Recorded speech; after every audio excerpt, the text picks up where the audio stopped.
A paz do Senhor, queridos. Estamos iniciando mais uma videoaula subsídio de seu canal EBD Fácil e Motivadora. E na aula de hoje nós estaremos comentando a lição de número 5 das lições bíblicas adultos, que tem como título A Missão da Igreja de Cristo. Nós estamos dando prosseguimento aos nossos estudos bíblicos deste trimestre, o qual estamos comentando o tema O Corpo de Cristo.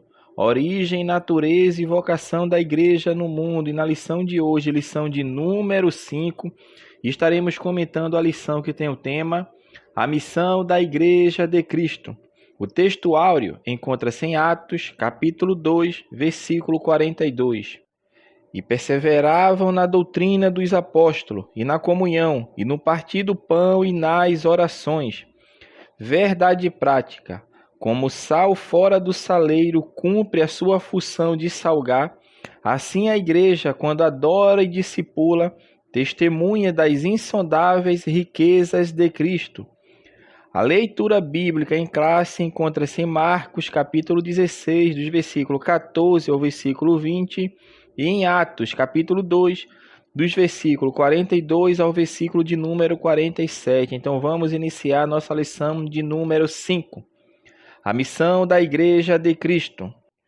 Pois bem, meus amados irmãos, assim como nós falamos em aulas anteriores, e falamos que a partir da lição de número 5, nós agora entramos na última parte do subtítulo do trimestre, que é origem, natureza e vocação. Então, a partir da lição de número 5, nós já vamos entrar agora no que o autor coloca como vocação da igreja no mundo. E é justamente nessa lição que iremos dar início a este longo subtema que está na lição, porque nós falamos, a lição 1 e 2, ela pegou ali, estudando sobre a origem da igreja, sobre imagens da igreja, ou seja, focou mais na sua origem.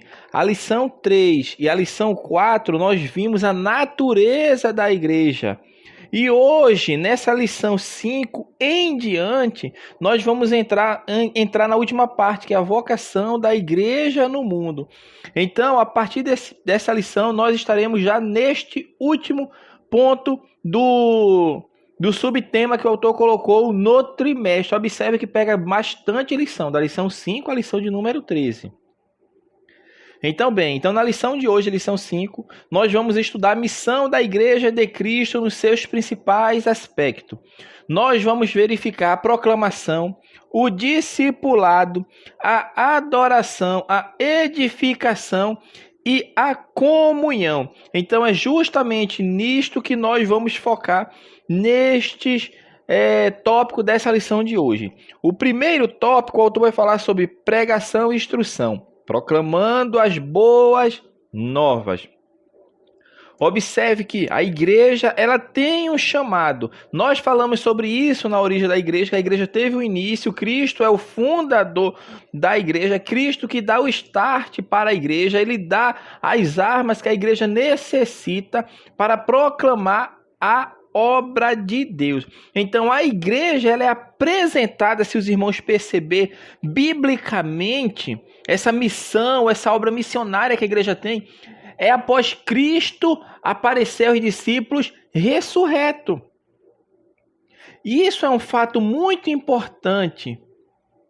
Por quê? Porque se os irmãos perceberem, a igreja, ela começa a cumprir a sua missão de proclamar as boas novas somente quando eles têm consciência, vamos falar assim, na época dos discípulos, quando é o início da igreja, quando os discípulos têm consciência de que servem ao Cristo vivo. E é bom recordarmos isso, porque os discípulos tinham na sua mente ainda um Cristo morto. É o que está em Marcos, capítulo 16, versículo 14. Lançou-lhe, Cristo no caso, lançou-lhe em rosto a sua incredulidade e dureza de coração, por não haverem crido nos que o tinham visto já ressuscitado. Então, na mente dos discípulos, Cristo estava morto. A igreja, ela não cumprirá o seu papel na grande comissão com o Cristo morto. E esse fato, meu irmão, ele é visto ao longo das Sagradas Escrituras, principalmente quando Cristo aparece já ressurreto. E um exemplo claro é quando ele está caminhando junto com 2 de seus discípulos no caminho de Emaús. E você percebe ali como aqueles discípulos ainda não entendiam que o Cristo ao qual eles seguiram, ao qual eles estavam aprendendo, estava morto na mente deles. Então, meus amados irmãos, que nós estamos querendo falar com isso? Que os discípulos eles estavam com a sua mente e foco no passado. E eles não conseguiam enxergar nada além deles.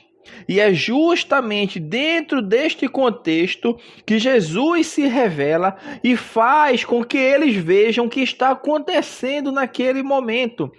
Essa manifestação do Cristo vivo, meu irmão, produz a iluminação final por meio de uma ação específica, executada por alguém presente entre eles, que lança uma luz retrospectiva sobre tudo o que aconteceu antes.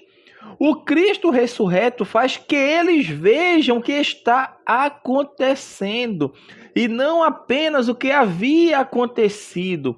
Jesus faz a ponte entre passado e presente. Ele irá mostrá-los que os eventos passados dão significado ao presente. Ele irá mostrá-los que os eventos passados dão significado ao presente, mas que o presente, da mesma forma, dá significado ao passado.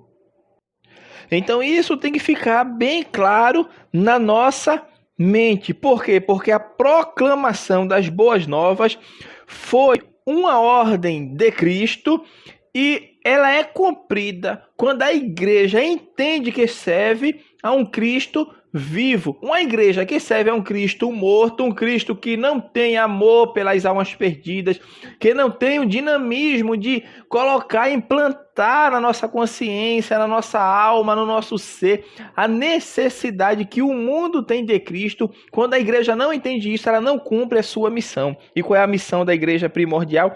Pregar as boas novas de salvação. Então Deus nos levantou para sermos um arauto do reino, proclamadores de boas novas. O subtópico 2 da lição vai falar sobre o objetivo da pregação. Neste ponto aqui, o autor vai frisar justamente a perseverança que os chamados para fazer parte da igreja e aqueles que vêm a fazer parte, se convertem a Cristo, tem como objetivo. Por quê? Porque o objetivo da pregação é alcançar os perdidos, é alcançar aqueles que não conhecem a Cristo. Por isso, quando vamos ler o livro de Atos, principalmente, nós vamos perceber que os discípulos eles não cessavam de ensinar e nem de anunciar Jesus Cristo, ou seja, tinha um empenho por parte dos apóstolos de anunciar, de falar, de ensinar sobre Cristo. E o interessante é que o autor coloca na lição é que pregar a Jesus não é pregar uma coisa ou uma mensagem subjetiva, mas proclamar ao mundo caído que Jesus está vivo, que Jesus está pronto para salvar. Pregar a mensagem da cruz é anunciar o evangelho do reino de Deus revelado em Cristo.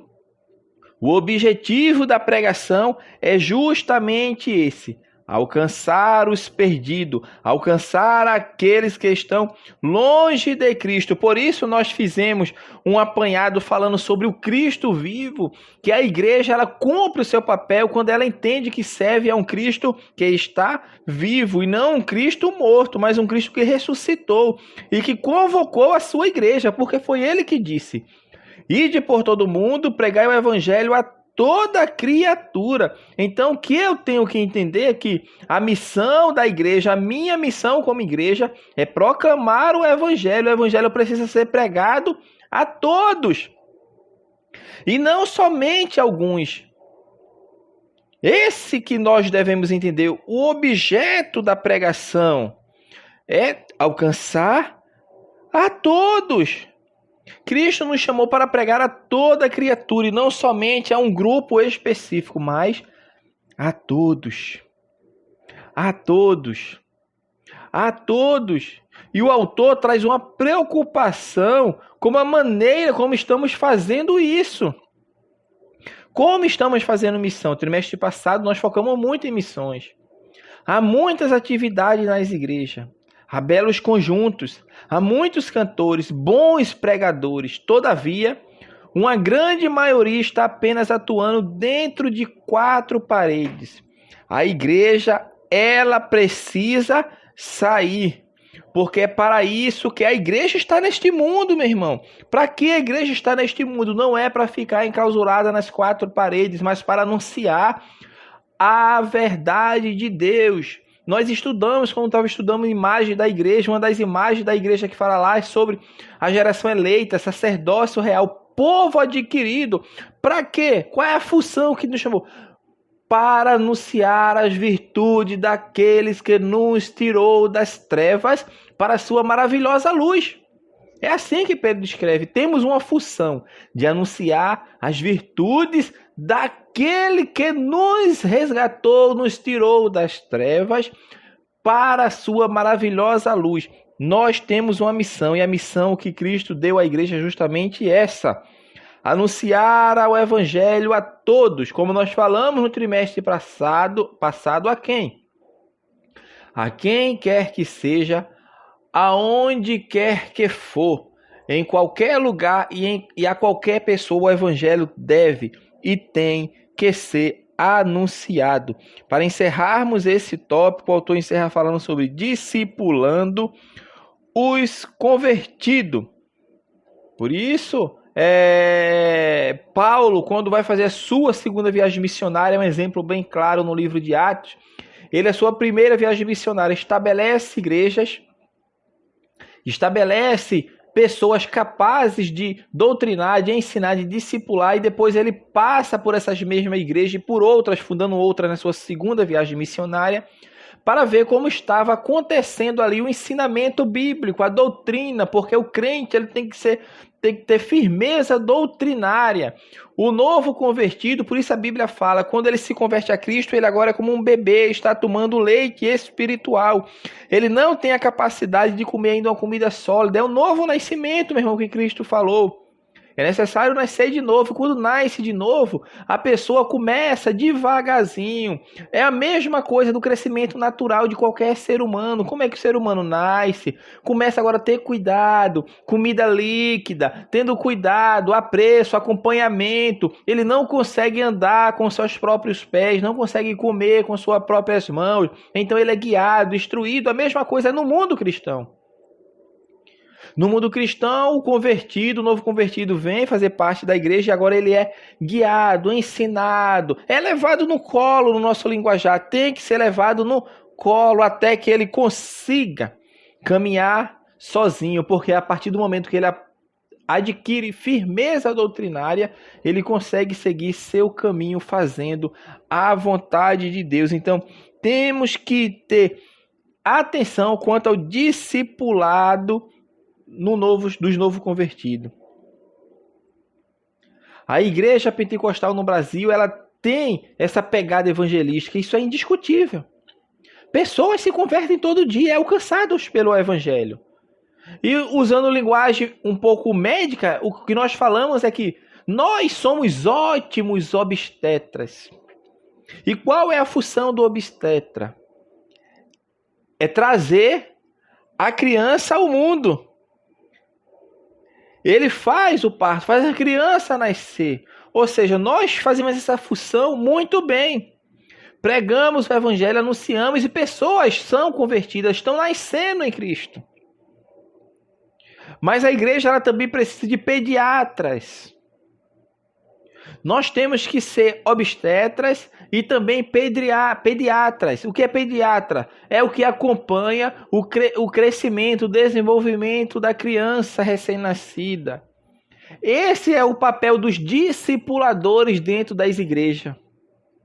Ele exerce a função de pediatras espirituais, porque ele guiam, ensinam, mostra o caminho, dá o alimento saudável, mostra o que é errado, mostra o que é certo. A pessoa vai começando a ter firmeza doutrinária, começa a ter firmeza agora naquilo que ele crê. E o discipulado bíblico é bom que por isso que ele não acaba, meu irmão. Passa o tempo que for, nós estamos sempre aprendendo. Nós estamos sempre aprendendo. Mas começamos a ingerir comida sólida e começamos a aprender coisas mais robustas. Começamos agora a comer uma comida mais sólida. A entender as verdades bíblicas com profundidades, com estudo. E é claro, na unção do Espírito Santo, tudo isso é que faz parte desse desenvolvimento espiritual do novo convertido. O autor prossegue falando agora no segundo tópico, falando sobre adoração e edificação, mostrando uma comunidade adoradora. Neste ponto aqui, o autor está focando agora sobre adoração e edificação. E vai abordar 2 pontos. A adoração e a edificação. A adoração fica muito clara, porque Deus tem um propósito para a vida do homem. Deus criou o homem para a sua glória. O homem tinha um propósito, era glorificar a Deus. E isso é uma coisa permanente na vida do crente. Tudo que o crente faz é para a glória de Deus. E como ele faz isso? Através da sua adoração. É adorando. É adorando o único que é digno de honra, de glória e de louvor. E a adoração que nós prestamos a Deus, meu irmão, ela não é feita exclusivamente no momento de culto. As pessoas têm uma conotação errada quanto a isso.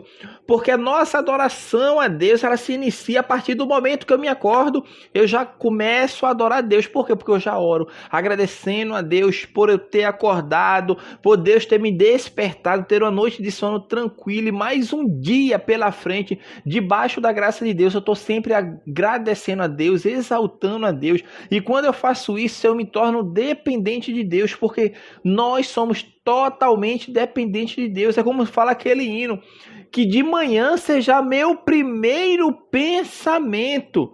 Meu primeiro pensamento de manhã tem que ser Deus. Deus. O nosso culto a Deus, ele é prestado com a nossa vida. Não é no momento que eu for para a igreja apenas, mas em toda a minha maneira de ser, de caminhar e de viver e de andar. Tem que ser uma vida de adoração. Não é que eu vou sair na rua cantando, dando glória a Deus. Não é isso que nós estamos falando, meu irmão. Uma vida de adoração a Deus é uma vida reconhecendo Deus como ser soberano sobre a nossa vida, que tem todo o poder, toda a majestade, está pronto para nos auxiliar em qualquer momento que for. Por isso, é o que eu sempre falo, um testemunho dado, ele vale mais do que 1000 palavras. Um crente, quando tem uma vida de adoração, um crente quando tem uma vida de reverência a Deus, ele é conhecido como servo de Deus, não apenas na igreja, mas na sua rua. As pessoas olham para ele e vê a diferença que entre ele e o que não serve a Deus. No trabalho, as pessoas sabem quem ele é, pela sua conduta ilibada, pelo seu comportamento irrepreensível, pela sua integridade. Por quê? Porque as pessoas olham e entendem que ali tem uma pessoa diferente. Mas por que ele é diferente? Sabe por quê? Porque ele tem Deus na vida, e quem tem Deus na vida glorifica a Deus. É uma vida de adoração. É uma vida de reverência. Paulo, quando escreve aos Romanos, ele fala sobre isso, que nós devemos apresentar a Deus os nossos corpos em sacrifícios vivos. Não é mais sacrifício morto como era executado lá no Antigo Testamento, mas hoje eu me dedico a Deus de alma e corpo, porque agora eu que me entrego a Deus. E isto faz parte desse culto racional, que não é algo irracional, é algo que eu entendo, que meu intelecto consegue alcançar, que meu intelecto consegue compreender, porque Deus nos deu, meu irmão, a capacidade cognitiva de compreender e entender que Ele é digno de adoração, é digno de louvor, é digno de honra, é digno de majestade. Tudo isso nós temos que entender. O segundo subtópico, o autor vai falar sobre uma comunidade edificadora. Neste ponto aqui, vai falar sobre justamente como a igreja que somos nós como membro da igreja, fazemos parte dessa igreja, e o autor vai trazer justamente isso, essa palavra edificar. E o que é edificar? É literalmente construir um edifício. E metaforicamente é o crescimento espiritual. É o que nós também falamos no primeiro ponto. Que o meu crescimento espiritual vai depender sobre qual fundamento eu estou alicerçando a minha fé. A minha firmeza doutrinária depende daquilo que eu estou aprendendo da palavra de Deus. Os crentes, meus irmãos, hoje tinham que ser as pessoas que mais leem Bíblia, literatura cristãs, de homens de Deus inspirados para ensinar-nos a palavra de Deus, que tem muita literatura boa. É claro que nós vamos sempre ler, entendendo que as pessoas erram, que tem suas falhas, mas tem muita coisa boa. Mas hoje o crente não quer ler a Bíblia. Hoje o crente vai para o culto de ensino. Se a mensagem passar de 40 minutos, ele sai do culto falando. Para a escola dominical, a igreja no domingo à noite é lotada, em dia de festa é cheia, que não cabe de gente. Mas no culto da escola dominical, no culto de ensino, não aparece. Por quê? Porque ele está preocupado apenas, meu irmão, em massagear o seu ego. É ouvir hinos que não exaltam a Deus, que os louvores hoje estão sendo invertidos. O louvor, meu irmão, é para adoração a Deus. O louvor é para engrandecer o nome de Deus. Mas os louvores hoje é para nós. Pegue qualquer hino que você ouve aí na sua igreja e veja quantas vezes está subentendido ali a palavra eu. Eu, você. Por quê? Porque é isso que as pessoas gostam de ouvir. Hoje os ímpios estão indo para a igreja, os pecadores, e não saem mais tocados pelo Espírito Santo, pela palavra de Deus, porque ele ouve palavras boas. E tem vezes que dá vontade de até eu levantar a mão e aceitar Jesus. Eu disse, eu quero Jesus de novo, porque para resolver meu problema, para me dar dinheiro, eu quero então, é para isso. Então as pessoas se convertem a Cristo hoje com o entendimento, com a perspectiva errada. Aceitam a Cristo porque Cristo é oferecido a eles como um solucionador de problemas, um solucionador de dificuldades, uma pessoa que vai ser capaz de fazer com que os anseios daquela pessoa sejam alcançados. A mensagem está sendo hoje deturpada. Não se prega mais a Cristo, não se prega mais sobre o pecado, não se prega mais sobre a vinda de Cristo. A igreja hoje, meu irmão, não quer que Cristo venha. Esta é a realidade. Vá pregar sobre a volta de Jesus e diga que Jesus pode voltar hoje. Vai ter pessoas que vai sair dizendo da igreja, não, Jesus, espera um pouquinho, espera eu passar na faculdade, espera eu me casar, espera eu alcançar a minha bênção. Por quê? Porque as pessoas estão ligadas no mundo presente e não nas coisas do porvir, que é quando Cristo vier e dá para todos aqueles servos fiéis dele o reino que está preparado para todos aqueles que amam a Cristo, meu irmão. E a edificação remete a isso. Crente que é edificado, que entende a palavra de Deus, ele espera Deus para agora. Maranata, ora vem, Senhor Jesus. Este é o anseio de todo crente salvo em Cristo que conhece a quem serve. Então a igreja tem que crescer espiritualmente. Quando a igreja tem um crescimento espiritual e reconhece a quem serve, ela está falando: Maranata, ora vem, Senhor Jesus. Vem, Senhor Jesus, não tardes. Essa é uma comunidade edificadora que está alicerçada na rocha que é Cristo, que não está ligada nas coisas deste mundo apenas, mas aguarda ansiosamente pelo noivo que vai vir buscar a sua igreja, que somos nós, meu irmão, a igreja de Cristo. Que possamos, meu irmão, entender e compreender que Deus está às portas e vai vir buscar a sua igreja. E por isso Deus quer que a igreja seja uma igreja de adoração, uma igreja edificadora, firmada, que use os dons espirituais para crescimento na graça, no conhecimento, e sejam fortes, fortalecidos na força do poder de Deus, que é isto que nos dá suporte e alicerce para um dia alcançarmos a bênção futura, que é estar ao lado de Cristo, que essa é a maior bênção que nos espera na vida futura. O autor encerra a lição falando sobre comunhão e socialização. A fé na esfera fraternal. Aqui ele vai focar justamente sobre o versículo de Atos dos Apóstolos, que fala ali que os discípulos viviam em comunhão. Quando mostra que os discípulos, eles perseveravam na doutrina dos apóstolos e na comunhão. Então, nesta parte aqui que o autor vai frisar agora sobre essa comunhão, falando justamente sobre essa esfera fraternal do nosso relacionamento para com o próximo, e vai mostrar justamente o significado da palavra comunhão. Ele vai trazer a raiz da palavra aqui, mostrando que ela significa uma parceria, uma participação.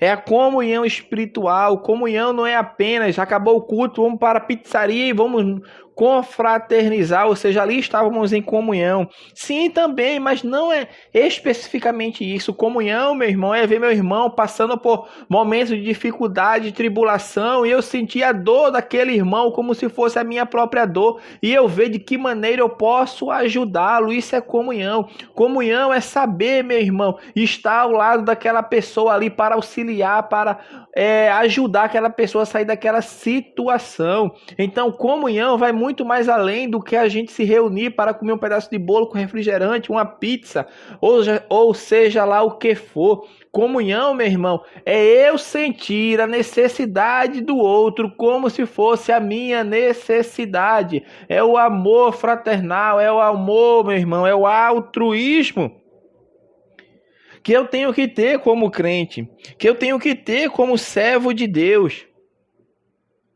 E tudo aquilo que Deus nos concede, meu irmão, é para, sim, a provisão doméstica do nosso lar. Nós temos que ser provedores do nosso lar, não deixar faltar nada. Mas nós temos, com aquilo que Deus nos dá, além da provisão doméstica, financiar a obra de Deus, ou seja, patrocinar a obra de Deus, investir na obra de Deus. A gente falou sobre isso no trimestre passado. Investir em missões, missionário, em pessoas que são levantadas pela nossa igreja e por outras que estão em lugares pregando o evangelho, e também ajudar, partilhar com os necessitados. Jesus falou sobre isso. Vai chegar o dia que Jesus vai dizer: eu estive nu e vocês me deram a veste para vestir. Eu tive sede e vocês me deram água para beber. Eu tive fome e vocês me deram comida para beber. E alguém pode até perguntar: mas quando foi que nós fizemos isso por ti? E Jesus fala: quando vocês fizerem a qualquer um desses pequeninos.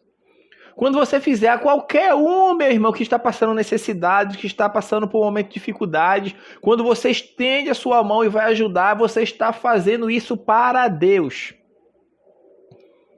Então eu tenho que entender que na esfera fraternal, eu como irmão em Cristo, devo ajudar nas necessidades dos meus irmãos.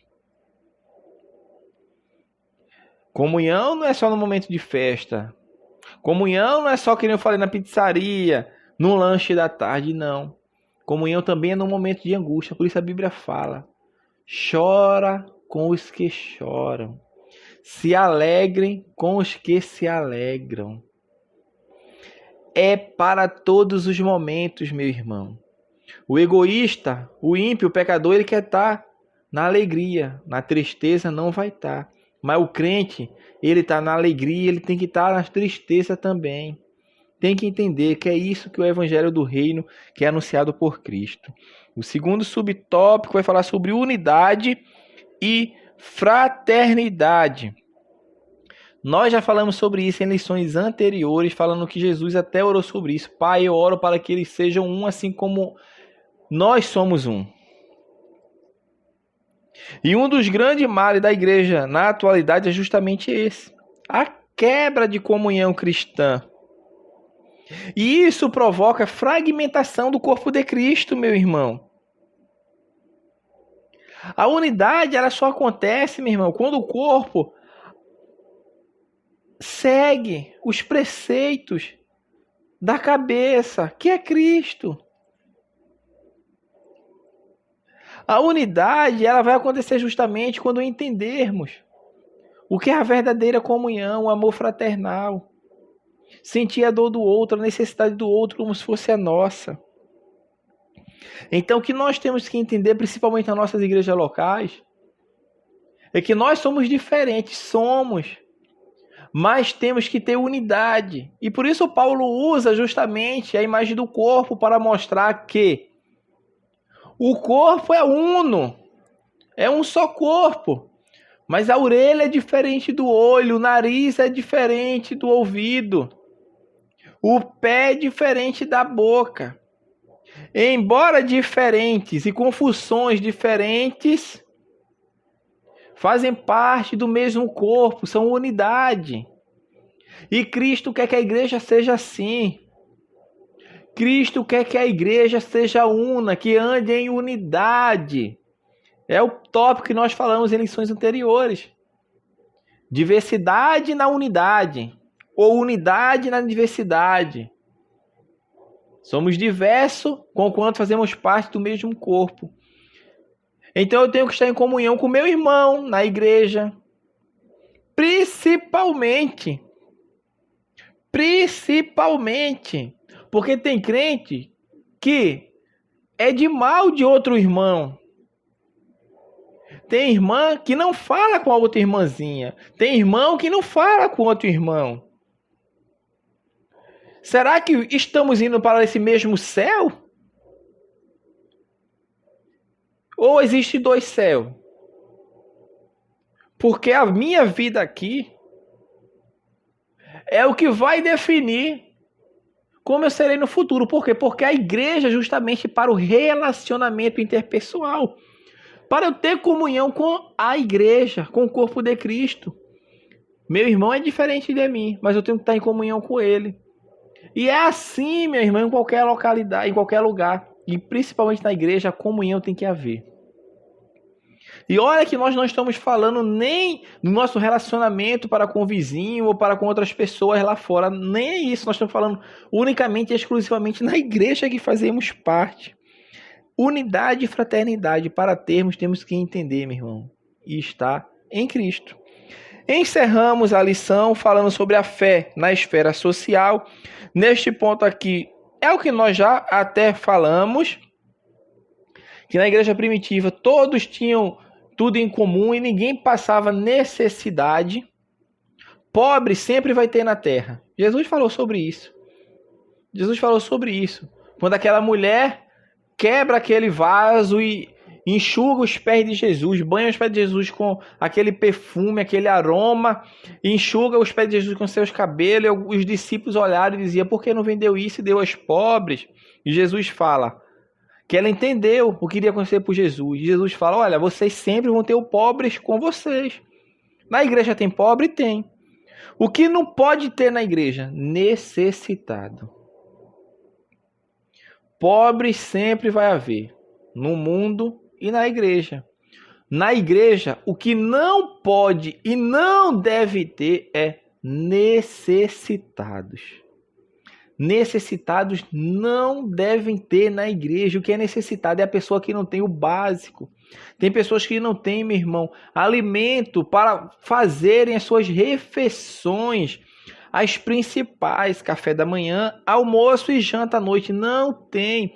E tem crentes que sabem disso e não faz nada. Está pecando, está em pecado. Se eu sei que meu irmão está em necessidade e eu não auxiliar, eu estou pecando. Não adianta eu ir lá orar pelo irmão e dizer que Deus vai suprir, que Deus vai mandar, quando Deus quer que eu leve para aquela pessoa o que ele precisa, meu irmão. É a mesma coisa de orar, ó Senhor, alcança meu vizinho, alcança essa vizinhança. Mas tu não prega para o teu vizinho, tu não fala de Jesus para a tua vizinhança. Por que tu está pedindo para Deus se é tu que pode fazer? Deus faz, mas isso é para você. Agora eu dizer, Deus, vá lá, Senhor, ajuda os missionários que estão sendo perseguidos lá na China, na Cuba, no Sudão do Sul, na Eritreia. Aí sim, porque eu não posso estar lá. Eu não tenho como estar lá. Eu posso ajudar, auxiliando a auxília financeira e através da oração. Mas meu vizinho, o meu irmão que está passando fome e necessidade, eu não tenho um prato de comida para dar? Tem. Então leve o prato de comida, dê uma cesta básica. Você tem condição, meu irmão. E dê graças a Deus por isso. Deus nos abençoa para sermos um canal de bênção para as outras pessoas. A bênção de Deus, quando vem sobre o crente, meu irmão, ela alcança outras pessoas. E isso é bíblico. Um exemplo claro é quando Jesus acalma a tempestade. Leia lá para vocês verem as passagens paralelas dos evangelhos. Não só estava aquele barquinho no mar, não, com Jesus e os discípulos, não. Estava ali outros barcos que estavam seguindo a Jesus, quando Jesus ali está indo atravessar para a Gadarena, que quando ele chega lá, ele expulsa um demônio lá aquela legião de demônios que estava sobre aquele homem. Então, a bênção, a bonança de Deus, ela alcança quem está à nossa volta. A bênção de Deus, quando ela vem para nossas mãos, meu irmão, não seja egoísta, não seja egocêntrico, mas use a bênção que Deus te deu, porque Deus te dá a bênção para você suprir a tua necessidade e ajudar teu irmãozinho, a tua irmãzinha que está passando necessidade. Eu não tenho dúvida que ao teu lado tem alguém passando necessidade e você não está sendo um canal de bênção, está segurando a bênção e Deus está retendo os céus sobre a nossa vida, sobre a tua vida, porque tu não está abrindo a mão para ajudar o teu irmão que está passando necessidade, crente. Meus irmãos, nós estamos encerrando a nossa lição deste domingo, lição de número 5, que falou sobre a missão da Igreja de Cristo. Que Deus abençoe os irmãos e até a nossa próxima aula, se assim o Senhor permitir.